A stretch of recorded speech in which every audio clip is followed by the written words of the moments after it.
मनोज जरांगे पाटील यांनी आज देशमुख कुटुंब आणि गावकऱ्यांची भेट घेतली।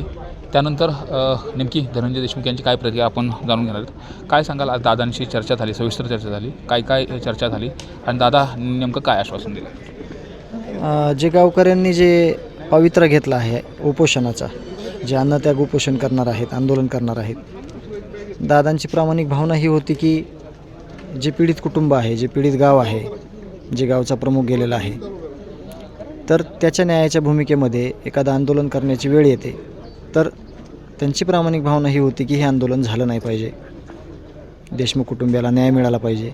आणि ज्या काही मागण्या आहेत, मग त्याच्यात फरार आरोपी आहे तो कधी पकडणार आहेत, सरकारी वकिलाची नियुक्ती कधी करणार आहेत, आणि जे या आरोपींचं समर्थन करतायत, ज्या आरोपींना पालनपोषण करतायत, घटना घडण्याच्या अगोदर, घटना घडताना, घटनानंतर आणि आत्तापर्यंत जे लोक या आरोपींना साथ देत आहेत, त्या लोकांसंदर्भात काय कारवाई करणार आहात याविषयी कुठलीही माहिती कोणालाही नसणे, या संदर्भात या आंदोलनाची दिशा ठरवलेली आहे।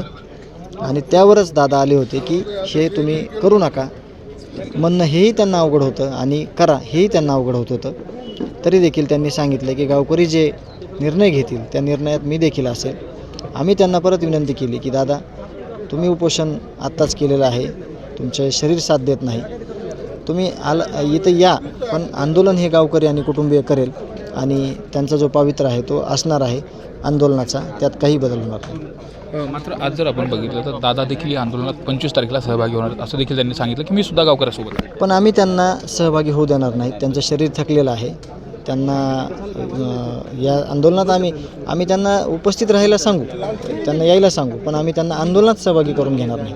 मात्र काय सरकारला अल्टिमेटम तर गावकऱ्यांनी आणि तुम्ही सर्वांनी दिला होता, काही या अल्टिमेटम दिल्यानंतरच्या 2-4 दिवसात काही हालचाल झाल्या असं वाटतंय, किंवा शासकीय एखादा शिष्टमंडळ कुठलं भेटायला आलं आहे, किंवा वरिष्ठ अधिकारी कोणी भेटायला आला आहे, तपासी अधिकाऱ्यांनी काय तुम्हाला माहिती दिली, असं काय झालं? सगळ्या गावाने ज्यावेळेस मीटिंग घेतली होती त्याच्यानंतर 4-5 दिवसामध्ये केजचे PI जे आहेत त्यांच्या व्यतिरिक्त कुणीही कुठलीही विचारणा केलेली नाही आहे। आणि आम्ही जे निवेदन आहे ते आज आम्ही निवेदन आज संध्याकाळपर्यंत कलेक्टर साहेबांकडे जाईल, केज पोलीसला जाईल।